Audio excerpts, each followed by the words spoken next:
that coffee, get your mind right, and vibe with the queen herself. We're dishing out hot topics, wellness tips of the day, and things that make you go, Let's get this palace party started. All right. Things that make you go, And this is one of those this is one of those Wednesday morning corporate topics that definitely made me go, Good morning, everybody. Happy Wednesday to you. We did it, Joe. We did it. Today is Wednesday. I know some of y'all are going to hit up happy hour. You deserve it. Live out loud. I'm just going to get you started on mid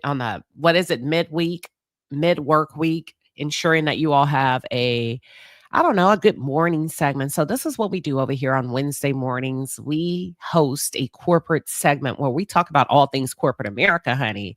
And there's a lady, a 50-year-old woman. They say she's a Gen Xer. I don't know if she's Gen X. I'm going to have to look that up. But she went viral. Over 2.5, her first video, gosh, I'm going to say about 2.5 million views because she refused to train a new hire, a 25-year-old new hire. Now, here's the thing. She said it was her replacement. She said that the new hire was brought in to get the promotion that she was up for. So she flat out refused to train the new hire. And when I tell you this story has set social media on fire, I got a different take. I'm going to always have a different take. I don't typically go with the flow when it comes to certain things that people talk about and they tell their stories for empathy and sympathy. Number one, let me ask you something. You have a 50-year-old who's been with the company over 20-something years, and a new hire is brought in. The new hire was offered the job that the 58-year-old wanted. Is the 58-year-old a team player or is she toxic? What are your thoughts? Let me check out the comments. Is she a team player or is she toxic? You said 58 is Gen X. Okay. Is she toxic or is she standing on business? And while y'all decide and y'all go about it in the chat as you get dressed, working from home or getting the kids ready for school, is she a team player or is she toxic? She refused to train the new hire. I'm going to have a cup of my coffee. I'm going to let y'all duke it out. Oh, that's a good cup of coffee I'm having. We have a couple of people saying she's a team player. Inez Martin. We have Gwen Wilson. Blessed 9499 saying, nah, that sounds toxic to me. Welcome, Facebook. To those of you that are tuned in from Facebook, welcome to those of you that are tuned in from YouTube, and welcome to my Twitter folks. Listen, we're going to tackle this thing. Low Tempo Life says, to the workplace, she's toxic. I think I agree with you. I think I agree. I think she is damn toxic for an organization. I think she's toxic. Like, what the hell? But I kind of feel like we have an advantage over here because that's what we do on Wednesday mornings. We talk all things corporate America. And what is the number one rule? I say, if you are going to stay, you better play. You can't stay and complain and corrupt the morale of the environment. No matter how valuable you deem yourself to be within the organization, if you stay, you need to play. That would chap my hide. That would tick me off if she was on my team. Right, wrong, or indifferent, because at the end of the day, you are responsible for your own evolution in corporate America. And if you feel like you're not being treated fairly, if you feel like you are the most qualified and you're being overlooked, take your marbles and go play elsewhere. Take your marbles and go play elsewhere. And some people believe this is why the workplace remains toxic because of people like this. Older generations that can't and refuse to change. All right, we're going to get into it. Normally, I would warm you all up. Okay, Renee Baylor says, I'm not training my replacement. Okay, are you prepared to look for another job?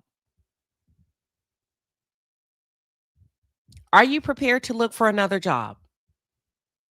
Because when you have the audacity, and listen, this conversation isn't about laying down and rolling over. Then leave. I'm not talking to you, Renee, but I'm just saying when you guys come and you say, I'm not doing that, are you prepared to leave? Let's see.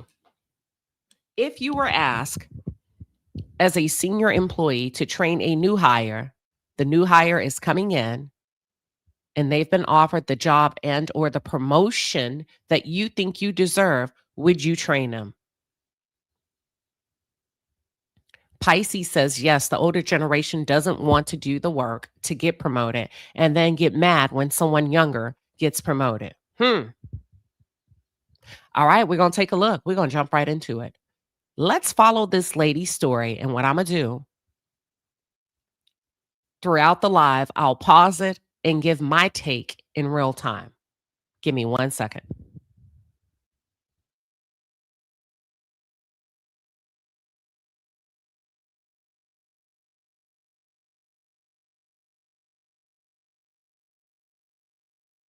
All right, we are queuing up the video. I found it. This woman's name is Jennifer Schroeder. Here we go. Jennifer Schroeder is a 50-year-old woman in corporate America who went viral, who's telling her story in like a 9-part series. Sorry about that. I'm putting up the wrong thing. In a 9-part series explaining how a younger woman got her promotion. And now she's claiming ageism. Don't listen to me. Hold on. 1, 2, 3, 4, 5, 6, 7, 8. 8-part series. Here we go. 25-year-old get my promotion, and then they asked. I watched a 25-year-old get my promotion, and then they asked me to train her. Here's what I said. No, not sorry, not maybe later, not let me check my schedule, just no. She looked shocked. My manager looked furious, and HR sent me an email about being a team player. I didn't care, because here's what just happened. They passed me over for a promotion that I had earned, gave it to someone fresh out of grad school with zero experience, and then expected me to teach her how to do the job they said I wasn't good enough for. The audacity is stunning, isn't it? You want me to train my replacement? Pay me. You want my 25 years of knowledge? Pay me. Consulting rates triple my salary. You want me to smile while you're humiliating me? Wrong person. I am not your free training program. I am not here to make your cheap labor look competent, and I am not going to hand over everything I know so you can pay her half of what you pay me. They told me I was being unprofessional.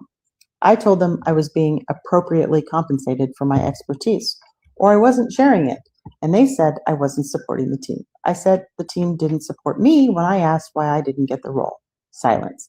Here's what I learned. The second you stop being useful, they stop pretending to care. So stop pretending you owe them anything. I watched a 25-year-old get my promotion, and then they... Okay, there's a couple of things that stand out to me in this first clip. Would you like for me to go to the second clip before I give my take? Yes or no?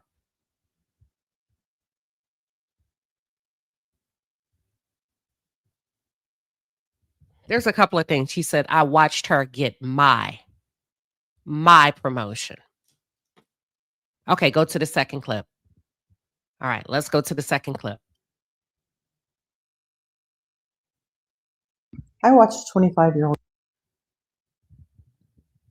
So update part 2, I refused to train my replacement. And here's what happened next. And it is exactly what I expected. 2 days later, my manager pulled me into a meeting. Not just her, HR was there too. and they wanted to discuss my attitude. Yep, my attitude. Not the fact that they had passed me over, not the fact that they had expected free labor, but my attitude about refusing to be exploited. And here's what they said. We're concerned you're not being collaborative, and this reflects poorly on your leadership potential. We need team players who support organizational growth. Really? I said, here's what I'm concerned about, in case you care. You passed me over for someone with zero experience. You expect me to train her for free, and now you're punishing me for having boundaries. That's not about collaboration. That's about control. Total silence. And then they tried a different angle. If you're not willing to help develop junior staff, maybe you're not a culture fit. And I said, you know what? You're absolutely right. A culture that exploits experience isn't a fit for me. Let me know when you're ready to have that compensation conversation about training responsibilities. Otherwise, I'm going back to my actual job. Meeting over, they didn't fire me that day because they can't. Firing me for refusing unpaid work opens them up to a lawsuit that they did not want. But here's what they did do. They stopped including me in meetings. They started giving my projects to absolutely everyone else and documented every tiny thing as performance issues. Classic managed out playbook. And you know what? I documented everything right back. Every email, every meeting, every project that they took, because I knew exactly what they were doing. All right, let's talk off grip. You've seen part 1, you've seen part 2. We're going to go to part 3, 4. Does she come across as a professional, savvy individual? Whether she was overlooked or not, does she come off as the face of an organization, as someone who's approachable, developed, valuable, should be recognized? Does she come across that way? And when I say does she come across that way, what I'm talking about is your personal brand. You and how you show up at your job in corporate America, that is your personal brand. That is up to you. That is your responsibility. The corporation is not responsible for how you package yourself. Most of you are saying no, no, no, no, no, no, not at all. Let me say it again. I don't give a damn if you're 58, 8, 18, or 28. You are responsible for how you present in the confines of corporate America. Ma'am, I know exactly why you didn't get the job. You said not on surface. Know what? Okay. She said something in the first video that gave me a red flag. She said, pay me for what I know. To me, on the outside looking in, and I'm a middle-aged woman, I take that as you have been hoarding information. You've been hoarding information from the organization. And to me, that comes across as you are not a team player. And you've been establishing, to me, this is what I believe you're coming across as, establishing job security by refusing to help anyone or share your knowledge within the organization. A lot of women, let me not even say women, some people do this in corporations to establish what they feel is job security. I'm not going to tell you what I know. I'm not going to show you where I got it from, because I am going to make sure that I'm valuable. I'm going to position myself for promotion and evolution. The second thing is, she said, just because you hired your cheap labor. Ma'am, why do you have ill feelings towards an innocent person who simply came in to a new job? Why would you want to muddy the new hire's experience? Why would you want to make this a bad experience for her by labeling her cheap labor? She also said, I'm not sharing my expertise. That alone, I wouldn't want you on my team. I don't care how smart you are. Not only because you don't want to train a 28-year-old, it's just something about her, right? We're going to keep it going. And the fact that she's taking ownership of a corporation, that's my promotion. You may come across as territorial, not likable to other women in the organization. And then she said 2 days later, HR and her manager pulled her in for a meeting because they wanted to talk to her about her attitude within the organization. I'm sure she spoke her mind. I'm sure she made it known throughout the organization that she was not happy. I'm sure that weighed heavily on others around her. Let's continue. Let's go to part 3.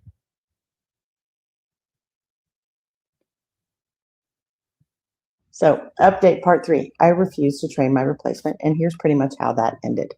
3 weeks of being managed out, 3 weeks of documented retaliation, and 3 weeks of them thinking that they were actually winning and in charge. Then my manager called me into another meeting. HR was obviously already there. I knew what was coming. They wanted me to discuss my future with the company with them. So, translation, they really wanted me gone, but didn't want to call it firing.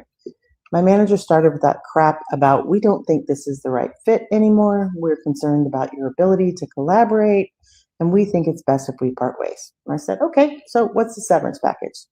They looked at me surprised, like they expected me to beg. HR slid a paper across the table, 2-week severance. I slid it straight back and said, here's what I think you're going to need to pay me. 6 months of severance, full benefits through the end of the year, neutral reference letter, and a release stating that you won't contest my unemployment. My manager said to me, that's unreasonable. And I said, so is asking me to train my replacement for free. So was retaliating when I had boundaries. And so was documenting me for performance issues after multiple years of stellar reviews. I pulled out my folder, every email, every meeting, every project that they had reassigned. 3 weeks of documented retaliation, all time-stamped, all saved. I said, we can do this the easy way or we can do it the expensive way. Completely your choice. Silence. HR said, we'll need to discuss it with leadership. And I said, okay, you have till the end of today. And then after that, my documentation is going to go to an employment attorney. They called me back within a few hours. Deal. Because here's what happened next. I took my 6 months paid, started building what I actually wanted. And 3 months later, I got a message from a former colleague who said, you know that girl that they promoted over you? She just quit. Couldn't handle it. No training, no support, no institutional knowledge. She lasted 4 months. Now they're scrambling to hire someone else. And I'm unavailable. Turns out I wasn't obsolete after all. I was just undervalued. There's a difference. And I'm teaching experienced professionals now how to land on their feet when corporate pushes them out like they did me. How to negotiate their exit and build income that doesn't depend on someone else's HR department. Because they're counting on you not knowing your worth. And they're counting on you being afraid. And they're counting on you staying quiet because you need that job. So stop being what they're counting on. Be what they didn't see coming. I'm building the unobsolete for all of us, teaching people how to document everything, how to negotiate their exit, how to build what comes next while they're still paying you. Because the only thing that's obsolete here was their business model. And I just made them pay for the lesson. I don't think they care, ma'am. I don't. I don't think they perceived you as a loss. They've probably been waiting to get rid of you for a number of years. Couldn't figure it out. Wanted to extract your knowledge, wasn't able to do so successfully. Figured out a way to bring in a new hire. Hopefully, you could write up some type of curriculum program, whatever it is, right, to onboard her correctly. But I don't think they care. I don't think they're looking at it in the manner that you're deeming yourself to be valuable. I think they've probably was like, good riddance. We will pay her to leave for a number of reasons. I say that. Now, I do agree with your approach as it relates to show me the money. Excellent job. Excellent job with pushing back and say, no, you're going to give me 6 months of severance. You're going to give me full benefits until the end of the calendar year. You're going to give me a guarantee written documentation that you are not going to contest my unemployment. I think you did an excellent job with that. Excellent job with that. My recommendation, if I were giving you an executive coaching session, I would probably say you would be best served behind the scenes as it relates to establishing policy and best practices. As a forward-facing position, working with others, you just don't come across like that. You don't present well as being a team player. If I were to put you at a table in a room full of women, for a number of reasons. What they did, if you notice what she said, They brought in a younger person. They asked her to onboard the other person. Now, we don't know if the job was truly hers or not. All we have to go on is her version. We don't know anything except how she feels she was treated. Maybe they never, I don't know. We're going to get to it, right? So the new hire comes on. She's asked to train the new hire. 3 weeks later, she's brought into another meeting by HR and her management team. And to me, it probably got so bad they had to address it at this point. Sounds like they put you on a PIP, a performance improvement program, with or without your knowledge. They brought you in to ask you, what's up? Because your attitude is hell in a basket right now. And we cannot allow you to remain within the confines of the organization if this is what it looks like. At this point, you have to go. You have to go. Now, here's the thing about being privileged in an organization. If I may, ma'am, you got better treatment than other women of color would have received. They would have been fired on the spot. You were given the courtesy of being brought in, offered 2 weeks of severance, even though it's crap, and leaving quietly. Let's continue. Demi said she was probably creating a hostile working environment, running her mouth. Oh, I'm sure. I'm sure. Let's go.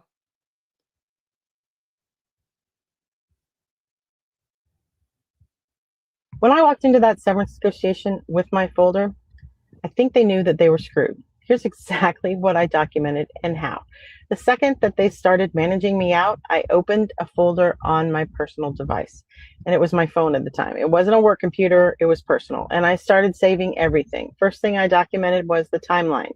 The date I was passed over for the promotion, the date that they asked me to train my replacement, and the date that I refused to do it, and the date of the retaliation started. All of it was timestamped. That timeline, it showed the pattern. Then I documented every meeting, the one where HR just suddenly showed up out of nowhere, the one where they accused me and said I wasn't collaborative, and the one where they questioned my loyalty, commitment, and being a team player. And after every meeting, I went to my car and I typed out the notes. Who said what time, who was there, exact quotes, when I could remember who they were and what they said. And I saved it all to my email and I sent it back to myself. And then I documented every email where they reassigned my projects. I forwarded them to my personal account. I didn't download them in most cases. I forwarded them because downloaded files can be questioned. So forwarded emails have the metadata and timestamps that prove that they're real. And then I documented every piece of new feedback, the stuff that I had never heard over all of my years there. And suddenly I was getting documented for stuff that was just made up, never problems before. And I saved all of it. And I noted next to each one, this is the very first time this has ever been mentioned in all my years here. And then I documented my performance reviews. I had years of excellent reviews, exceeds expectations, strong contributor, valuable team member. And I saved copies of all of them. Because when they tried to say I wasn't performing, I had proof that that was a lie. And all this, well, it took me about 10 minutes a day. I forwarded the emails, typing the meeting notes, and saving the documents. That was really it. And that 10 minutes a day bought me 6 months of salary because documentation isn't just proof, it's currency. And when you sit across from HR with a folder full of time-stamped evidence showing clear retaliation patterns, they know exactly what that's worth. And that is worth more than they wanted to pay to fight you. So build something that they can't take. Okay, excellent strategy. I do not disagree with her strategy for getting the most. And basically what she's saying is I wasn't willing to leave money on the table. I wasn't willing to leave money on the table. You're going to pay me, and that's fine. And I think you're supposed to go to the table and fight for yourself, right? But they brought you in, according to you, because you weren't collaborative. You weren't a team player. Ma'am, you weren't. When you outright refuse in corporate America, that's a fact. You refused to train a new hire right, wrong, and or indifferent. Keep in mind these jobs that are quote unquote your jobs, my job, my position, my office, it doesn't belong to you, whether you're there for 2 years or 20 years. If it were your promotion, you would have had it. I'm going to get to that. Let's continue. You know what's worse than getting ambushed and pushed out of your job in your 50s? The 7 emotions that come after it. And here's what nobody tells you. My first emotion was confusion. Wait, what just happened? I replayed the conversation in my head 100 times, trying to make sense of it. Attitude problem? Since when? And not aligned with exactly what? I thought I was doing my job. I thought everything was fine. And then suddenly it just wasn't. And I just couldn't figure out what had changed. And then second after that was shame, even though I didn't do anything wrong. And even though I knew this was about them and not me, I still felt so ashamed, like I had failed, like somehow this was all my fault. Like everyone was going to think that I deserved it. That shame, it sat on my chest and made it hard to breathe for months. Then the anger, not the loud kind either, the quiet kind that eats away at you and burns. I gave them so much time. I built the systems that they were still using, and I showed up every single day, and they ambushed me with HR in a room with manufactured BS reasons to justify to push me out. That anger didn't go away very fast. And then there was the fear. What if they're right? What if I do have an attitude problem? What if I'm not as good as I thought I was? And what if nobody else wants me either? What if in my 50s, this is it? That fear, it woke me up for months. And then, of course, the grief, because I wasn't just losing a job, I was losing an identity. For years, I was the person who did that thing. I was the expert. I was the one person that everyone came to. And suddenly, boom, whoop, there it is. Whoop, there it is. I knew we were going to get to it. It just takes a little bit of time. You put everything, your role became your identity, which is why you couldn't see anything else around you except that's my job.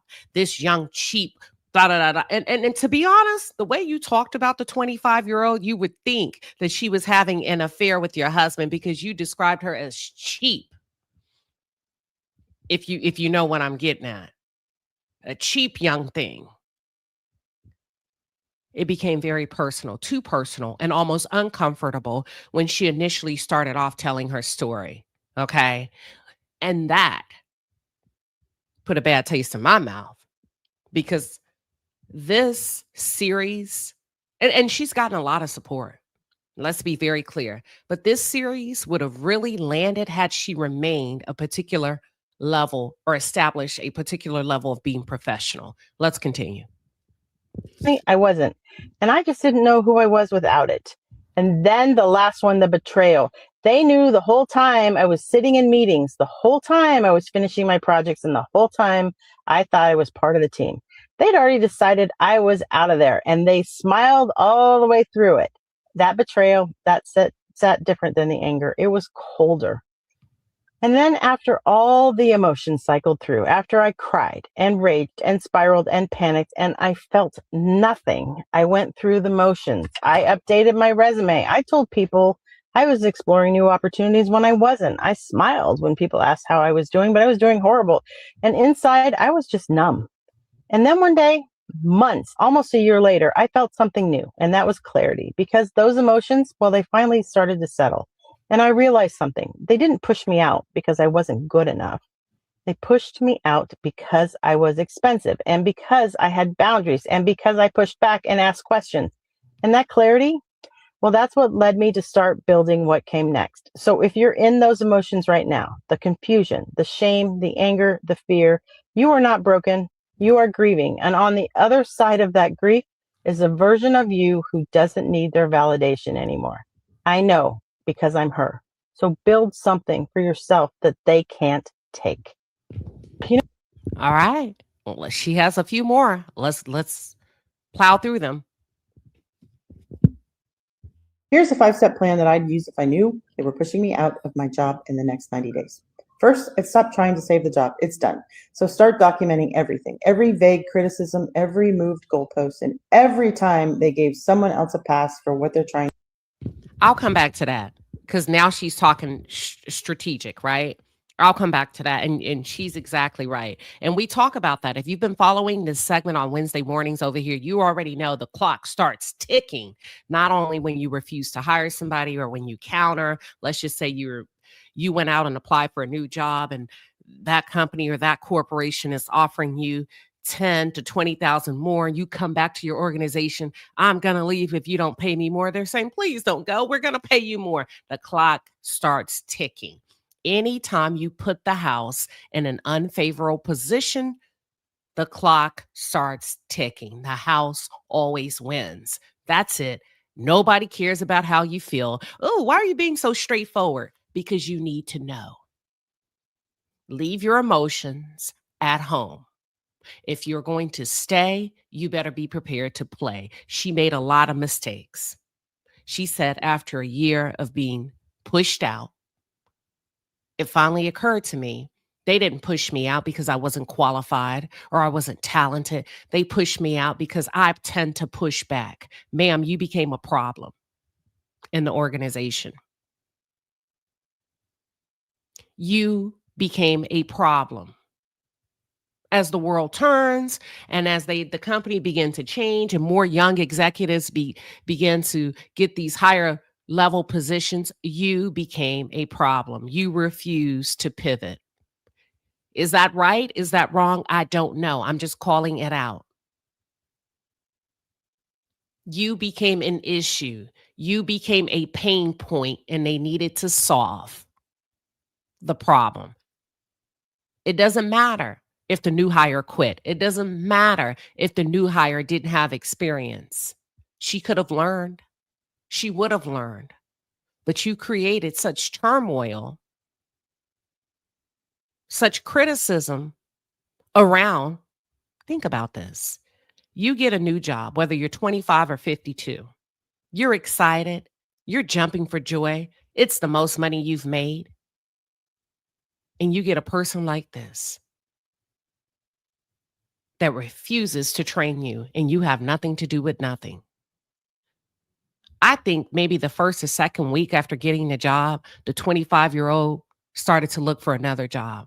She didn't leave because she didn't know anything. She left because it took her about 90 days to start interviewing for another job.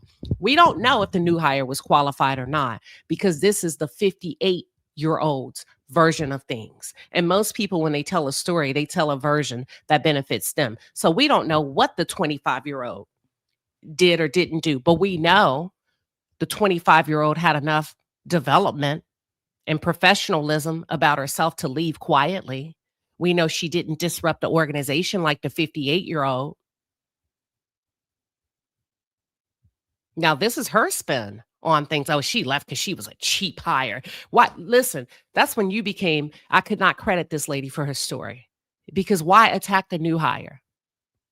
Your qualms, your problems should be strictly with the organization, and the new hire should not catch any strays, period, point blank. So I didn't like that delivery. I thought it was unfair. And just like she questioned her worth, what if the new hire comes across this and you cause unintentional pain on a young girl who's just getting out into the workforce? Even though you didn't say her name, she knows you're talking about her. That's not fair. She's innocent. I think this is a huge misstep for a 58-year-old. I think this is a prime example of why corporations remain toxic. Not only because of her, but the way that all of it was handled. Why would she think that she was up for the promotion? Why would she think that that was her job? What type of workplace was this that she could claim the rights to the next seat?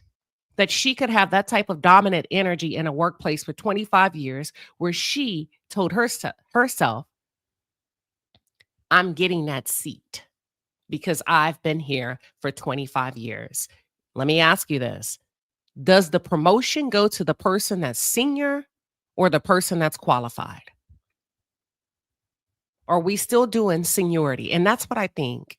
I believe, as a 58-year-old woman, to her, my 25 years of service to the company automatically defaults me to receive the promotion. You're stuck. That's not how it works now.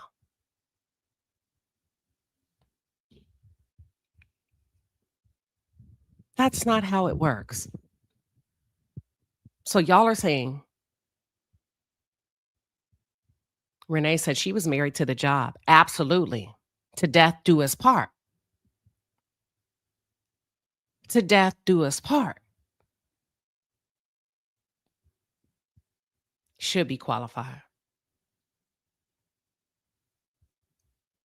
Hibiscus Rose says seniority isn't necessarily a benefit. Well, to some, right? I agree. But to people in workplaces who think like this lady thinks, it is. Ma'am, can I be honest? Now, this is going to sound brutal, but I'm going to give you some brutal truths. Women, I'm going to give you some brutal truths so that you're not shocked as you begin to age in the workplace. I don't believe she didn't receive the promotion because of her age. I believe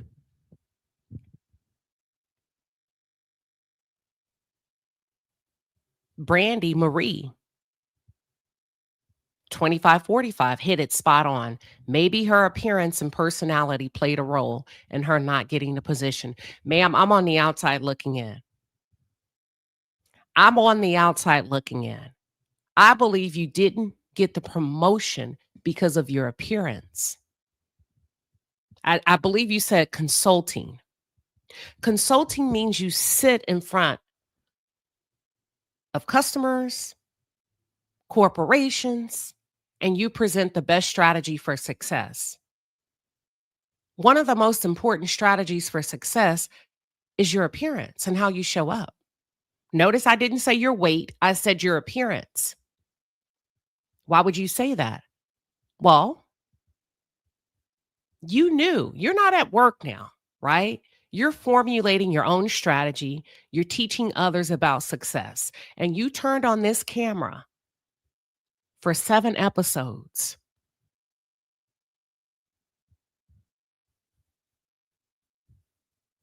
Looking like you just woke up. Bedhead, disheveled a little bit. Looking like you just woke up. But here's the thing. You didn't have to go on camera. You could have developed a beautiful logo and just spoke. Appearance is everything in corporate America, whether you believe it or not. And Renee Baylor made a really good point. She said she was married to the job. And oftentimes when we get married, we become complacent. We gain a little bit of weight and we say, you should love me just the way I am. Well, unfortunately, whether you're married to the job or not, you cannot afford to allow yourself or let yourself go in corporate America as a middle-aged woman and still think you're going to get the best seat in the house. Ouch. Ouch. I'm telling you. These are things people aren't going to say out loud. It may not be right, but it's just the way the game is played. There are women in their 50s and 60s that present well from head to toe. You didn't get the job because of your age. You got the job because of your appearance and your personality. Very dominant. And then your shirt is hanging. It's given, oh, I just grabbed the first thing that was on the chair. I threw it on and I jumped on camera. You've got to present a little bit better because if you don't, nobody cares about anything else. And as you begin to age at 58, it seems like you became more dominant, more aggressive in your stance based on the value that you perceived you brought to the organization. It's not a good fit at all. There you have it. That's why you didn't get the job. It's not a good fit. Is it a bias? I don't know. Maybe it's a preference that the corporation has.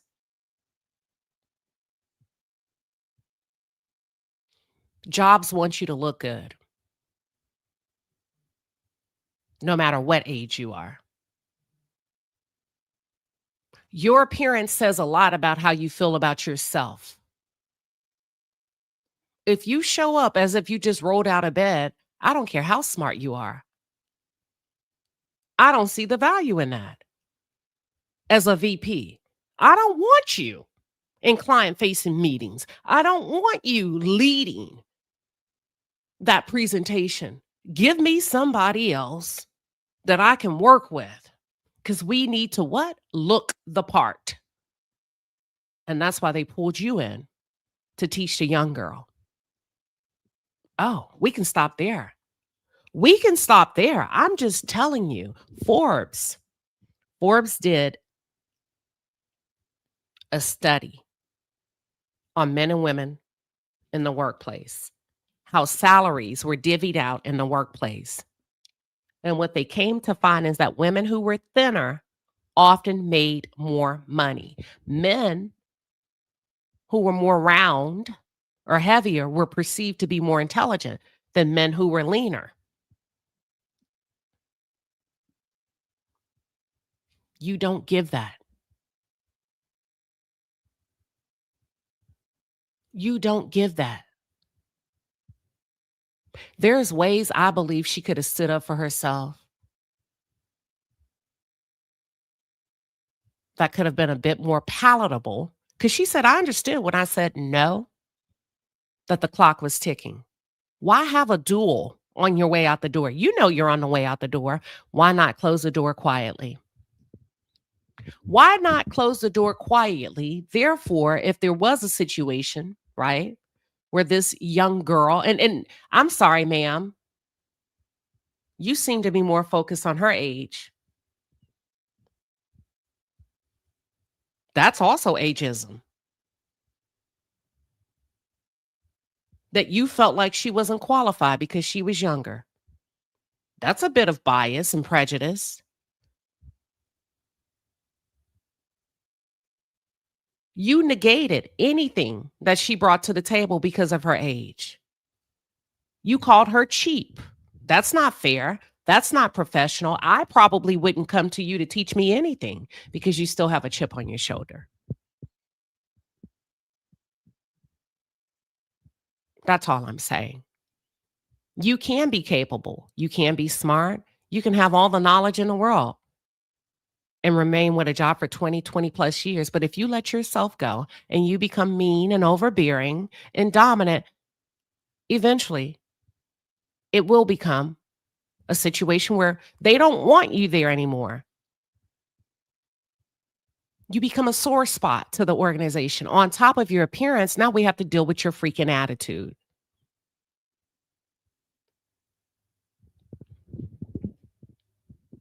You said, so if she would have closed the door quietly, she would not have achieved everything she got. Nope, that's not true. That's not true. She flat out said, no, pay me, very aggressively. What I mean by close the door quietly is I would love to. What does that look like from a compensation standpoint? Here's a couple of things I'm thinking about. How I can onboard her. Start soft. And if you don't get what you need, then we can quietly escalate. Right? I would love to do this, but here's the thing. That's going to take a lot of time. Plenty of thought leadership. I trust. You're trusting me, but here's what I'm thinking. Do we have that in a budget? Have you thought about that? Who would be the right person I need to have that conversation with? That's what I mean by close the door quietly. She didn't do that. If you stay, you better play. You already know what time it is. She said, I knew the clock was ticking. All right, well, let's play ball. Now you can't come back. Now you're on Instagram. You're getting a moment, but is it worth it? Because eventually you're 58, ma'am. Thank you. Low Tempo Life said they gave her the least amount of money. If she played it right, she could have gotten more money. Yes. Nobody's going to miss her. I'm sorry. They're not. And I think that's what hurts her the most. I'm not saying she didn't deserve anything. I'm not saying that HR doesn't do crappy things to employees. I'm saying there's a way. If you are who you say you are, if you're as qualified and developed as you say you are, you already know. Let's play. Let's be strategic in this conversation. I don't give a damn if they're pushing me out the door. I know how to show up. I'm a professional woman. Watch me work this thing. Oh, but by the time I'm done with you, you're not going to know what happened. I'm going to walk this thing like a dog. That's all I'm saying. Let me drop the link for those of you. I know sometimes you participate from the chat, but feel free to call in. What are your thoughts on this debacle? Listen, you don't have to agree with me.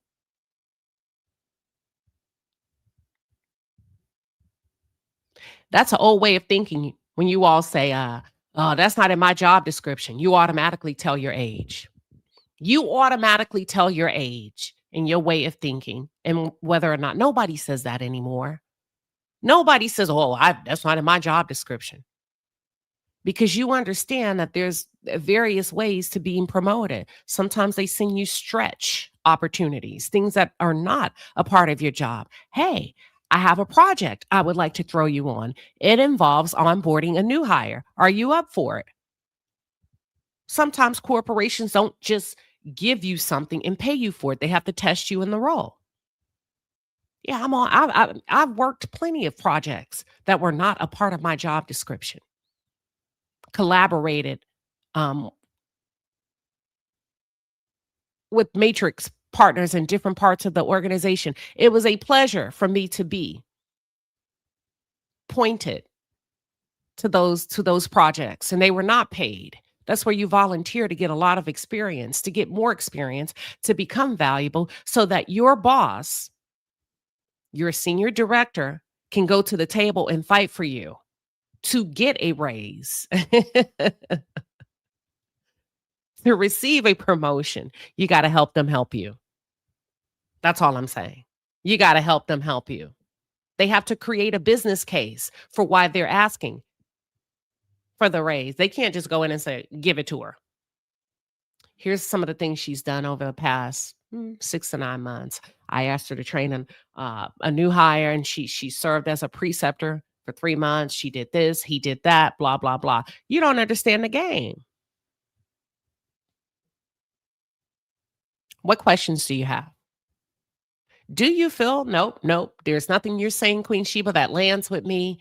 She had every right to approach this thing that way. She had every right. I don't think she's happy with her choice. I think if she tells the truth, there's probably some things she could have done differently. I think she's still defensive. I think there's still a lack of closure. And she's going to carry that into the future. She's going to carry that into the next organization. Somebody is going to get that smoke, like the kid said. Somebody's going to get that work. Aquarius 1982 says, you are so right. They asked me to take another caseload because they know I'll get the job done. I got a raise and didn't even see it coming. And see, yeah, okay. Yeah. There's different ways you can test their theories.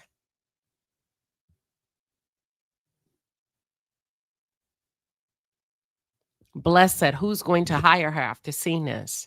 It would have to be behind the scenes. She's going to have to clean up a little bit. She's going to have to rest her facial expressions. I don't care how smart you are. I wouldn't want to work with you just based off of just looking at you. I'd be like, oh, that lady doesn't play. There's a lot that goes into a package of who you want for a role. You don't just get it because you think you want it or because you've been with a corporation for 25 years. That's not how it works. The corporation has the final say so.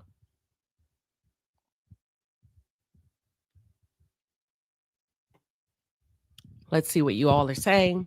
Actually, let's continue. Let's hear what she had to say.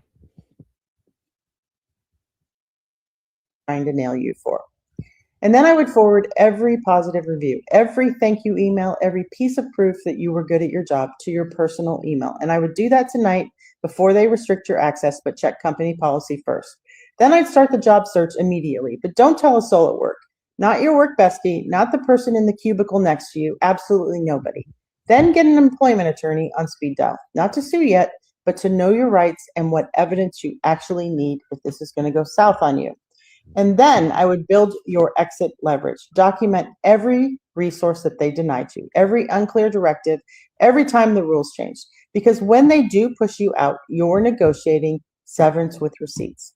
Now, they've probably already made their decision, so you're just making sure that you leave on your own terms. Here's a 5-step plan that I'd use. Okay, I love the 5-step plan she's talking about. I love it. But here's the thing. I would, in some situations, if you can leave, leave. If you have the resources and the finances to leave, leave. You don't have to be, that's like waiting for somebody to break up with you. I don't know if I advocate for that. If you have the resources to leave, to take some time off, to put in your resignation, right? Some people say, well, I'm going to make them break up with me. I'm going to stay until it becomes so uncomfortable. They're forced to have a conversation because I want the unemployment. Oh, that's fine. That's fine. In that case, this strategy is excellent. But my recommendation would still be consider the cost of your mental health, what that looks like, doing a funky 2-step with the corporation. It's like being in a relationship, being in a situation where you're not wanted. Is it worth the 2 weeks of severance? Is it worth it? Or can you take your marbles and go play elsewhere? Can you take some PTO time? I don't know. So it's not a one-size-fits-all. You're going to have to assess what's going to work best for you in this situation. But I do think it's a clear, straightforward strategy. I do. Let's see what else she had to say.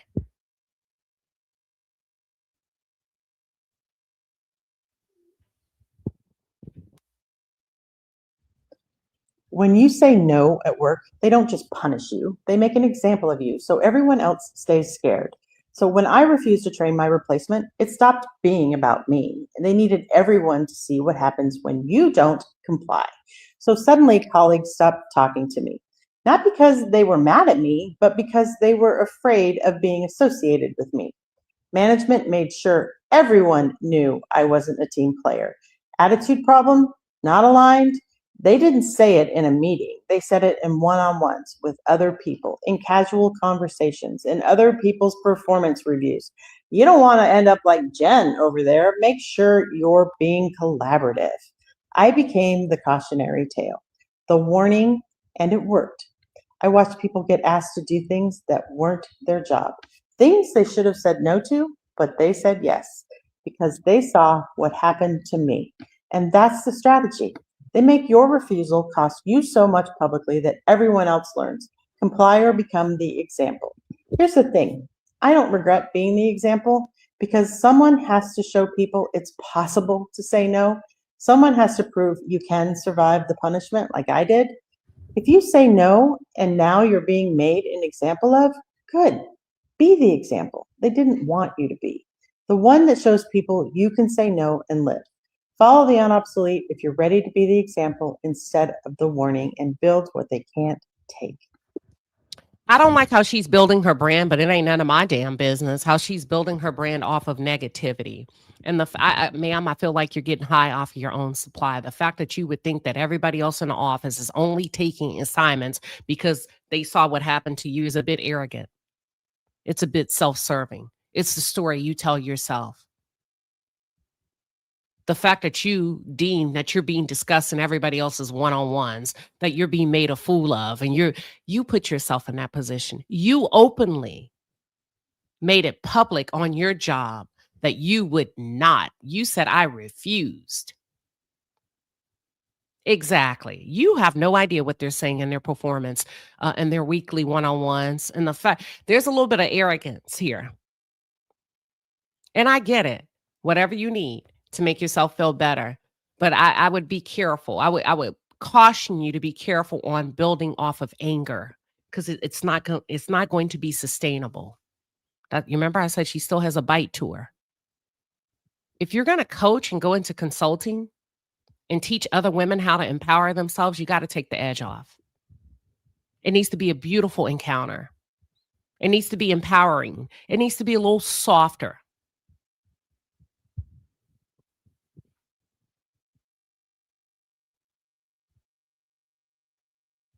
And here's the last one. To the woman who got my promotion, And this is what I'm talking about. Presentation. Presentation. As a woman, some of you say, well, she can do what she wants. She can, but don't expect the best. Presentation is everything. Now you're selling your brand. Now you're working for yourself. You got to present a lip. No, she does not have on a bra. Presentation. You're no longer in corporate America. You are building a brand that you're pushing out to the marketplace via social media, where you're presenting yourself as a consultant, a professional consultant who's going to empower women in the workplace. Ma'am, you got to put on a bra. Ma'am, you could have angled the camera up a little bit high. That's what I mean. Are you as valuable as you think you are, ma'am? Is this how you showed up to work? when I refused to train her, there are some things that they didn't tell you. They told you that I left because I wasn't a team player. What they didn't tell you is I left because I said no to training you for free. To the woman who got my promotion, Why are you addressing the woman? Why are you addressing a 25-year-old?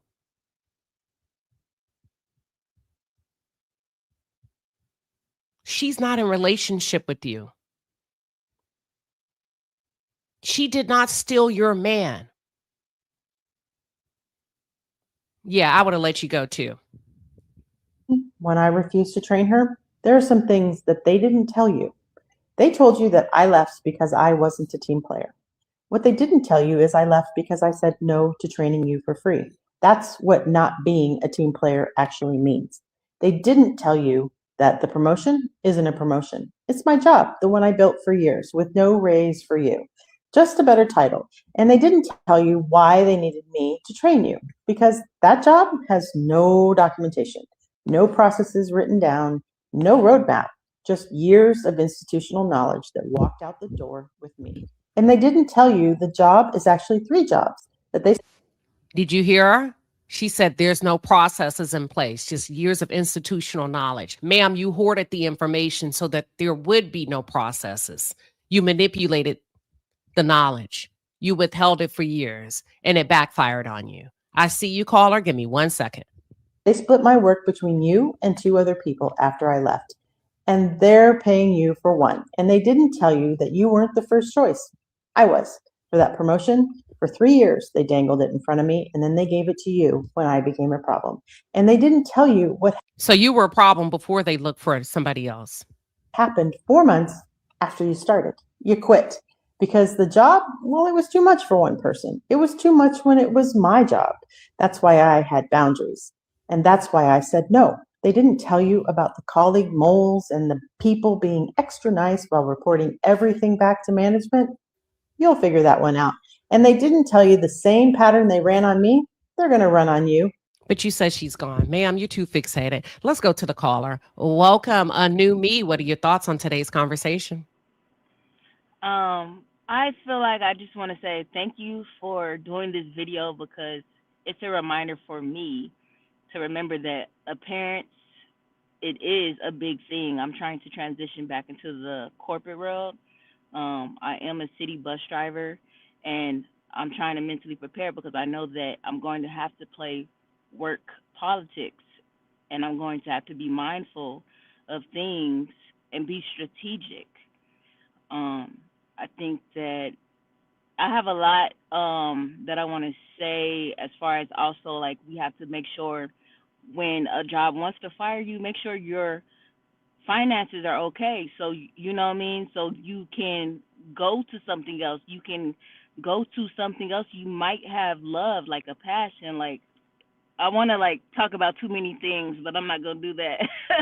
But thank you for reiterating that it could be your look. looks and your attitude. You know, you just got to play the game. And just thank you for having this conversation. I appreciate you, Sheba. Absolutely. And thank you for calling in. Thank you. And good luck. Good luck with everything that you have that you're reaching for. Yes, ma'am. Thank you. Have a All right. That's a new me. No, they didn't want her back. They didn't want her back. They gave her a severance. They paid her to leave. They didn't want her back. She went kicking and screaming. You said she was skipped for the promotion. So so we're seeing in her attitude why.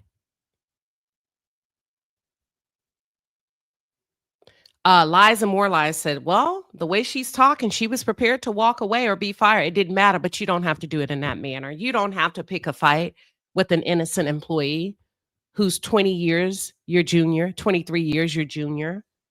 She's an innocent bystander. Welcome, Anne. What are your thoughts on today's conversation? Hey, good morning, Queen.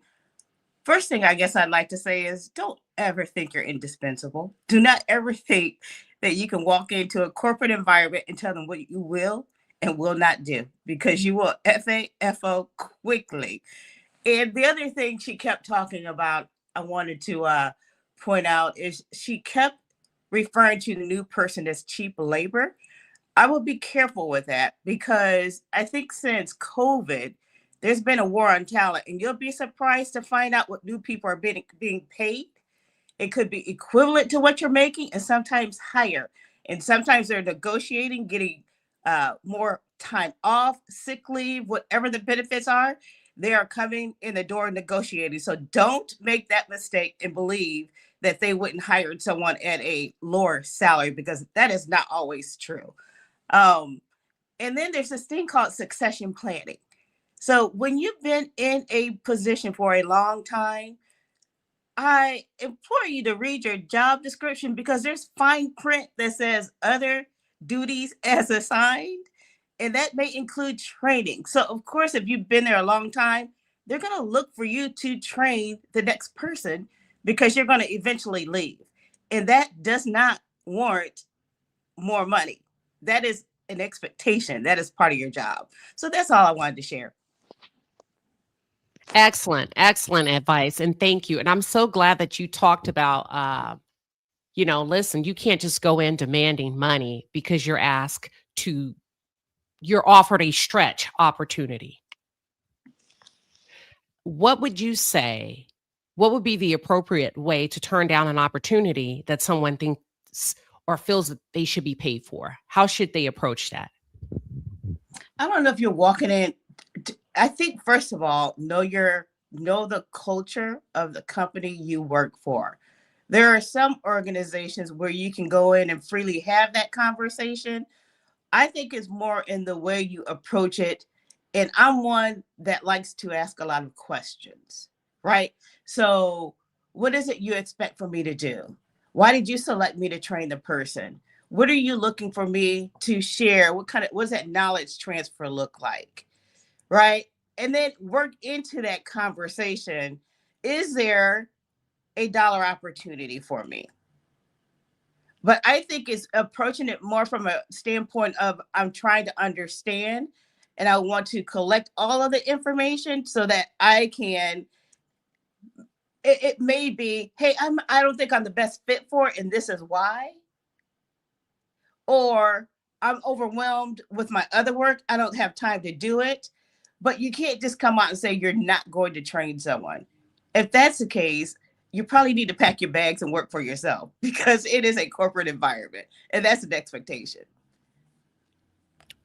All right. Thank you so much, Anne. We really appreciate that insight. That was valuable, very valuable. Yep.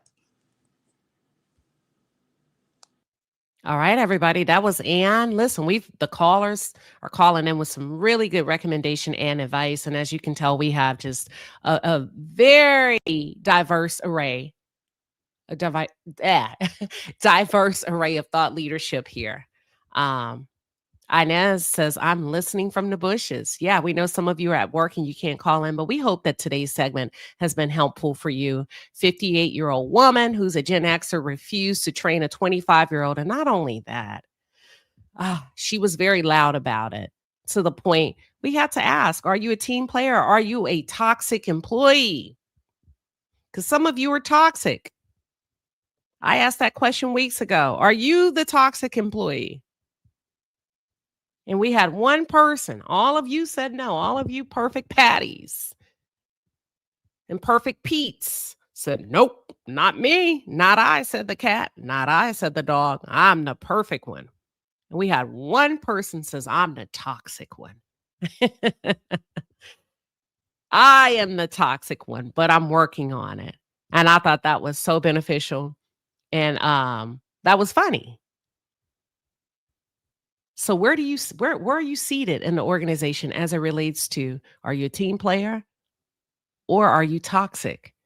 And was today's episode helpful regarding, just because you've been with an organization for 20, 25 years doesn't mean you got next. That's it. That's all. Thank you everybody for tuning in. I am going to leave the live chat on so that you can have a little bit of time to go back and forth. All right. That concludes today's segment.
Uh-oh, look like we have another caller. We were just about to end, but you know what? We're still here. We will take you. B. Ben, welcome. What are your thoughts? Welcome. Hi. You hear me correct, right? Yep. We Oh, can hear you. Yep. okay. Yes. I was listening and I definitely disagree with the perspective. I feel that she was actually in the right. And I thought it was a good plan that she did. I think more people should it won't work for everybody, but more people probably should have used that strategy, probably would have been in a better position. She was with that job forever. She was passed up for a promotion. And she did have more knowledge and she was more qualified for the position. Was she probably the most friendly? I don't know. We don't know, right? We're only speculating that she wasn't, but she could have, or it doesn't, it depends. But to give it to someone younger who has zero experience, that's what she said in there, right out of grad school, so no experience at all. I don't think she's calling the lady cheap, but she was obviously meaning a cheap hire. There's positions where if a person's been there for like 25 years, they probably earn, say if they're making 90 and a new person starts at 35. So I understand what she's saying. So I don't think it's personally against her. I think, that was the situation. On. Okay. Okay. So let me ask you this. She said she deemed the new hire as qualified. Can you hear me? Can you hear me? All right, let me do a mic check. Mic check. Mic check. Uh-oh. Can you hear me?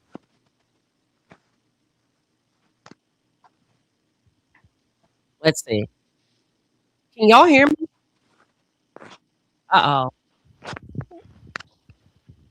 So everybody can hear me. Okay, she can't hear me. Okay, B. Ben, you couldn't hear me. I had to. Okay, B. Ben, are you there? Okay, I'm going to take her down. Let's do a mic check with B. Ben. She must have disconnected. Okay, I'm going to go ahead and close it out. B Ben, thank you for coming up. I don't think you could hear me. Everybody's saying they can hear me, but B Ben, thank you for coming up. But okay, I'll leave it there. So B said, listen, I have a completely different perspective. I think she did everything right. I think it was unfair. I liked her strategy, her exit plan, and that's it. That's all. So yeah, I'll leave it there. But thank you everybody for calling in. That's all I got for today. We'll leave the chat open.